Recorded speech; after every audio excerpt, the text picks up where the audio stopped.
नमस्कार मित्रांनो, real prime व्हिडिओजमध्ये तुमचे पुन्हा एकदा स्वागत. मित्रांनो, कराड शहरामध्ये कोयना नदीवरचा पूल 1974 साली बांधण्यात आला होता आणि त्यानंतर राष्ट्रीय महामार्ग चौपदरी करण्याच्या योजनेमध्ये या पुलाचे सुद्धा विस्तारीकरण करण्यात आले. जुना कोयना पूल सध्या पादचारी मार्ग म्हणून वापरला जातो.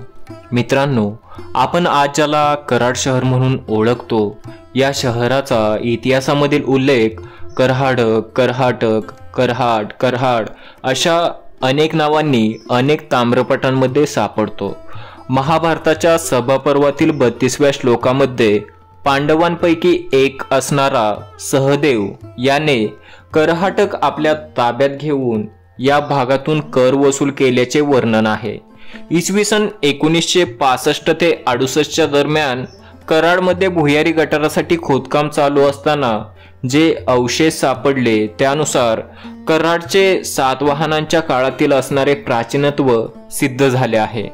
महाराष्ट्रामध्ये यादवांची राजवट असताना यादव राजा रामदेवराय याच्या कारकिर्दीमध्ये दिल्लीचा सुलतान अल्लाउद्दीन खिलजी याचे आक्रमण झाले होते. यामध्ये यादवांचा पराभव झाला. मुस्लिम राजवटी दरम्यान कराडला कलहराबाद किंवा कल्हाट असे संबोधले जायचे. इसवी सन 1396 ते 1408 या दरम्यान कराडमध्ये मोठा दुष्काळ पडला होता, ज्याला दुर्गादेवीचा किंवा दुर्गाडीचा दुष्काळ म्हणून संबोधले जाते. भोसले घराण्याशी संबंधित असणाऱ्या काही घटना कराडमध्ये घडल्या होत्या. त्या पुढील प्रमाणे आहेत. शिवाजी महाराजांचे आजोबा मालोजी व मालोजींचे मेहुणे राव वनंगपाळ नाईक निंबाळकर यांनी निजामशाहीच्या बाजूने असताना आदिलशाहीमध्ये बंडाळी माजवली व या दोघांनी 1596 मध्ये कराडचा भुईकोट किल्ला व पन्हाळा किल्ला जिंकून घेतला होता. याच पराक्रमामुळे मालोजी राव झाले. 1637 मध्ये आदिलशाहीमधील मातब्बर सरदार शहाजीराजांना बादशहाकडून कराड प्रांतातील 22 गावांची जहागिरी मिळाली होती. पुढे शहाजीराजांनी आदिलशाही सोडल्यावर हा प्रांत झुंजारराव घाटगे यांना मोकासा देण्यात आला. त्यानंतर आदिलशाहीतील बडी साहेबीन व शेवटी 1653 मध्ये हा भाग मुधोळचे बाजी घोरपड्यांच्या आधिपत्याखाली आला होता. शिवरायांच्या काळामध्ये 1661 साली स्वतः आदिलशहा दुसरा अली शिवरायांसोबत लढण्यासाठी कराडमध्ये आला होता व ही लढाई कराडच्या ईदगाह माळावर झाली होती. याच काळातील आणखी एक महत्त्वाची गंमत म्हणजे शिवरायांनी 1659 साली अफजल खानाचा वध केला. या वधानंतर अफजल खानाचा मुलगा फाजल याला व याच्या बायकांना माघारी सुरक्षित पोहोचवण्याची जबाबदारी खंडोजी धर्मोजी काकडे यांनी पैशाच्या लालसेपोटी घेतली होती. हाच खंडोजी काकडे शिवाजी महाराजांच्या भीतीने कराडच्या जुम्मा मशिदीमध्ये महिनाभर लपून बसला होता. मराठीशाही सुरू झाल्यावर कराडचे अनेक संदर्भ आपल्याला दिसून येतात. शिवरायांच्या मृत्यूवेळी असणारे स्वराज्याचे सरसेनापती हंबीरराव मोहिते हे कराडजवळच्या तळबीडचे होते. तसेच त्यांची मुलगी रणरागिनी ताराराणी या सुद्धा तळबीडमध्येच लहानाच्या मोठ्या झाल्या होत्या. छत्रपती संभाजी महाराजांच्या मृत्यूनंतर स्वराज्य रक्षणासाठी अनेक मराठा सरदार व प्रतिनिधींनी आपले बुद्धिचातुर्य वापरले. त्यातील एक महत्त्वाचे नाव म्हणजे किन्नईचे परशुराम त्र्यंबक कुलकर्णी हे होते. सुरुवातीला परशुराम पंत हे अमात्यांचे सेवक होते व पुढे ते सरदार बनले. स्वराज्यामध्ये दुफळी माजल्यावर ते ताराराणीच्या पक्षामध्ये होते. इसवी सन 1707 साली शाहू महाराज औरंगजेबाच्या कैदेतून सुटून आल्यावर शाहू महाराजांनी परशुरामांना आपल्या बाजूने वळवले व पंतप्रतिनिधी हे पद दिले. तसेच कराडचा प्रांत प्रतिनिधींकडे दिला.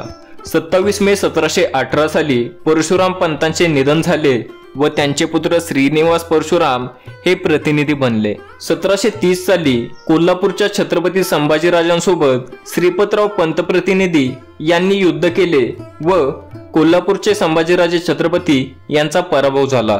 28 फेब्रुवारी 1731 रोजी कराडजवळच्या जाकिनवाडीमध्ये सातारा व कोल्हापूरच्या छत्रपतींची भेट होऊन दोन्ही राज्यांच्या सीमा निश्चित करणारा वारणेचा तह झाला.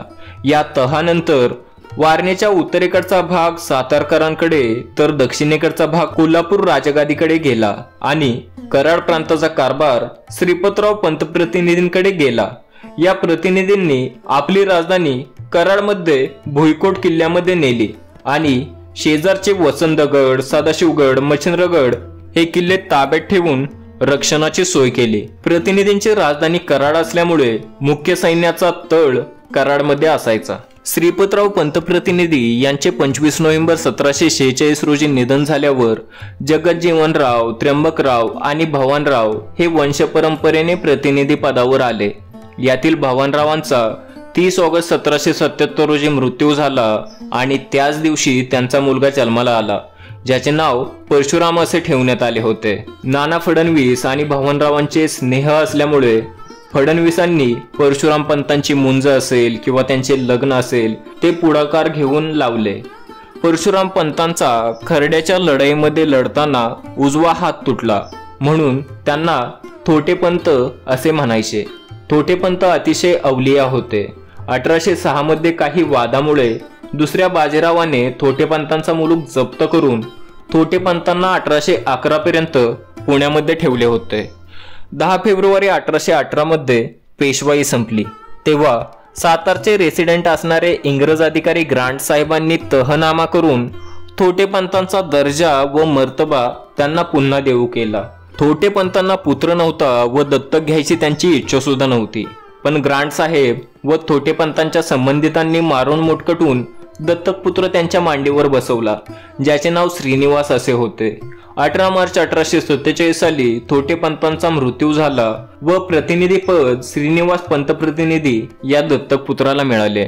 1855 मध्ये कराड प्रांत इंग्रजांच्या आधिपत्याखाली आला. त्यामुळे श्रीनिवास पंत प्रतिनिधींनी आपली राजधानी औंध या ठिकाणी हलवली. इंग्रजांनी कराडच्या बदल्यामध्ये 72 खेडी व काही वाड्या असा 500 चौरस मैलाचा प्रदेश दिला, ज्याचे वार्षिक उत्पन्न फक्त 4 ते 5 लाख इतकेच होते. आणि हा प्रदेश व खेडी अशी होती की पहिल्या खेड्याचा कर वसूल करून प्रतिनिधी दुसऱ्या गावाला पोहोचेपर्यंत पहिल्या वसुलीची बाकी शून्य होत असे. पंत प्रतिनिधींनी राजधानी औंधला हलवली होती तरी सुद्धा कराडचा भुईकोट किल्ला त्यांच्याच ताब्यामध्ये होता. या ठिकाणी भवानी देवीचे मंदिर होते, ज्या ठिकाणी नवरात्र उत्सव साजरा करण्यासाठी प्रतिनिधी दरवर्षी जात असत. 1897 साली देवीने असा कौल दिला की औंधाला देवी आणून उत्सव साजरा करावा. त्यामुळे भुईकोट किल्ल्यातील देवी औंध या ठिकाणी स्थापित करण्यात आली. मित्रांनो, पेशव्यांच्या अस्ताबरोबर 1818 साली मराठा स्वराज्य लयाला गेले असे समजले जात असले तरी सातारची राजगादी 16 मे 1849 रोजी खालसा करण्यात आली आणि तेव्हा खऱ्या अर्थाने मराठी सत्तेचा शेवट झाला असे म्हणू शकतो. ही राजगादी खालसा करू नये यासाठी सातारचे राजे प्रतापसिंह यांनी खूप अटीतटीचे प्रयत्न केले, पण त्याचा काही सुद्धा उपयोग झाला नाही. कायदेशीर मार्गाने आपले अधिकार सिद्ध करण्यासाठी प्रतापसिंह महाराजांचे कारभारी रंगो बापूजी हे 14 वर्षे इंग्लंडला राहून जीवाचे रान करत होते.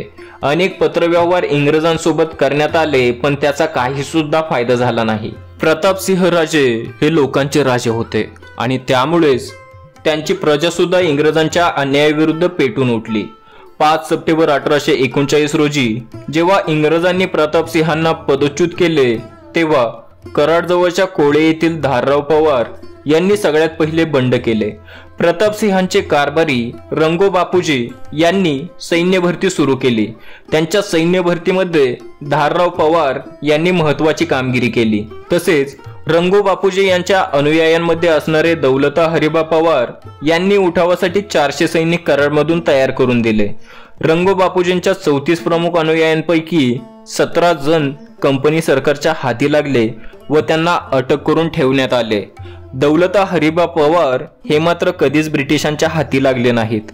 याच उठावादरम्यान रामचंद्र गोपाळ जोशी यांनी सातारच्या स्वातंत्र्य लढ्यामध्ये सक्रिय सहभाग घेतला होता. हा उठाव अयशस्वी झाला म्हणून रामचंद्र जोशी माघारी घरी परतलेच नाहीत. अलिबाग येथील कनकेश्वराच्या मंदिरामध्ये संन्यासी लंबोदरानंद या नावाने रामचंद्र जोशी यांनी आपले आयुष्य व्यतीत केले. 1857 सालचा राष्ट्रीय उठाव अपयशी झाल्यावर सुशिक्षित झालेल्या भारतीय समाजसुधारकांनी अनेक प्रकारे लोकजागृती व समाज सुधारणा करून एका नव्या मार्गाने वाटचाल करायला सुरुवात केली. हा मार्ग होता राष्ट्रवाद, तर दुसरा मार्ग क्रांतिकारी विचारांचा होता। पाश्चात्य लोकांच्या परिचयामुळे व संबंधामुळेच राष्ट्रवाद भारतामध्ये आला असे म्हणायला हरकत नाही।